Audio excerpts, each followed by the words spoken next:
First of all, please click subscribe so you can see more of my videos.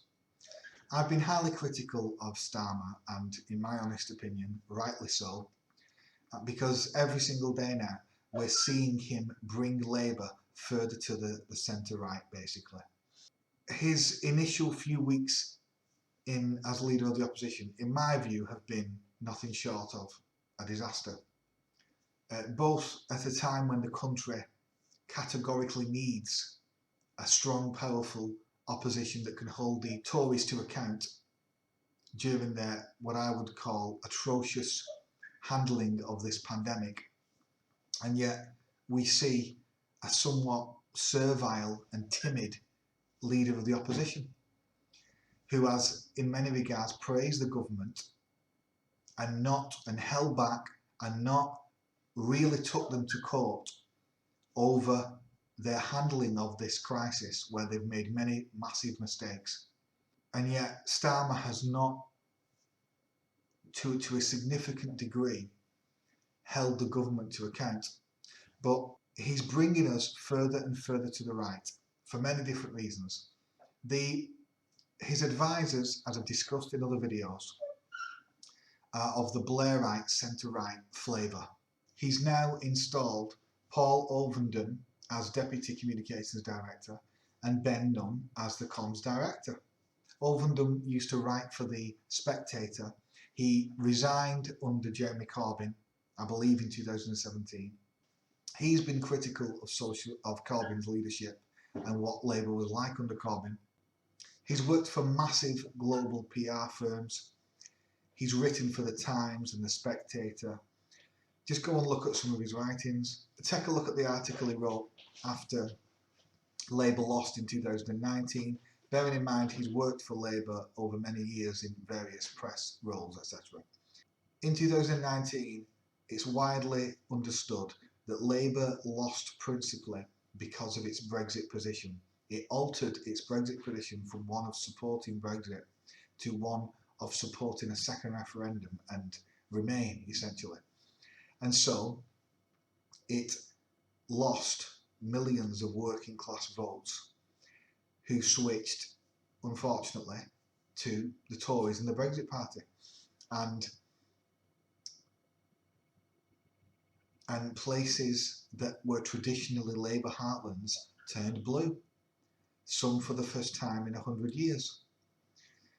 His article, which talks about how Labour haven't listened since it lost in 2017 and more broadly since 2010, his article didn't mention Brexit once. That's how delusional he is when it comes to analysing Labour's policies and why we lost.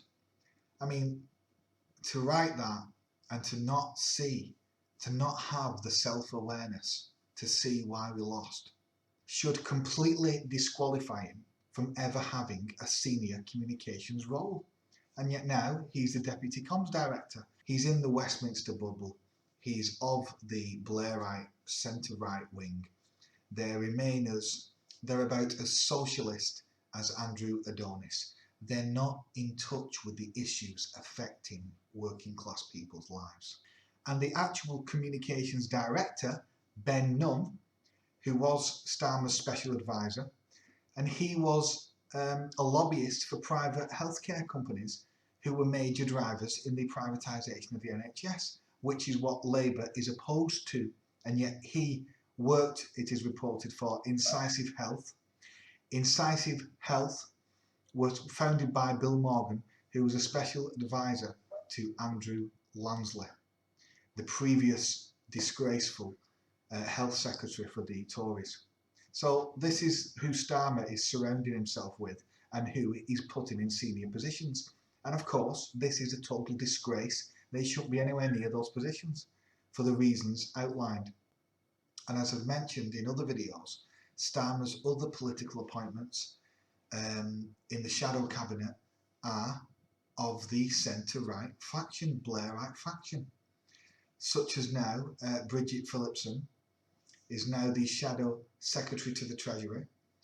She's been highly critical of our manifestos in 2019, calling it Alice in Wonderland, even though the manifesto was very similar to the 2017 manifesto, where there was a hung parliament and Labour won 40% of the vote. She thinks that the manifestos were far too radical for what the British public will accept, and I don't think the evidence shows that. I think the evidence does show that on the issues, the population is further to the left than the Parliamentary Labour Party. And I think that because we betrayed them on Brexit, we lost the 2019 election. And of course, there was a disapproval of Corbyn because of the smear campaign that he's been suffering for four and a bit years since he became leader of the Labour Party. So his political appointments and his new shadow cabinet, where he's removed most of the pro-Corbyn socialist MPs, are much further to the right than what we had previously. Most incredibly, he hasn't suspended anyone who's been implicated in the most dynamite, red-hot political leak of my generation, which was the leaked report into anti-Semitism in the Labour Party that leaked a few weeks ago. He hasn't suspended anyone in that report who was implicated in severe wrongdoing, sabotage, bullying and discrimination. He hasn't suspended those individuals, which is a complete and utter disgrace. And in fact, one of them is actually in the running to become General Secretary of the Labour Party, it is reported, in that Emily Oldknow. That would be a complete disgrace if she got that job. And the team that has been assembled to produce this investigation into how it was leaked and the report, etc., contains individuals, some Labour peers, that are clearly pro-McNichol and anti-Corbyn. And that, how can they possibly be impartial when they were when one of them, Wilcox, was tweeting Ian McNichol's criticism of Corbyn era? It's ridiculous. She shouldn't be anywhere near the investigation. But this is being allowed to happen while Starmer's in charge. I hate to say it, but I predict it will be a complete stitch-up, and that we won't get justice for those people who have, for all those hundreds of thousands of members that pay subs every month, that organised on doorsteps and spent time, complete commitment to Labour when they have a full-time job in this capitalist system. And yet that faction thought it was okay to sabotage that election and other stuff after it. And they're completely brazen about it. Couldn't give a toss about socialist issues. All they could care about is stopping Jeremy Corbyn becoming Prime Minister. And it's been reported that Jenny Formby, who headed the leaked report into anti-Semitism, who's also the General Secretary of the Labour Party, or was, he asked her to stand down after he took leadership. She has now stood down. She's regarded as a pro-Corbyn figure. She's been subjected to a lot of abuse.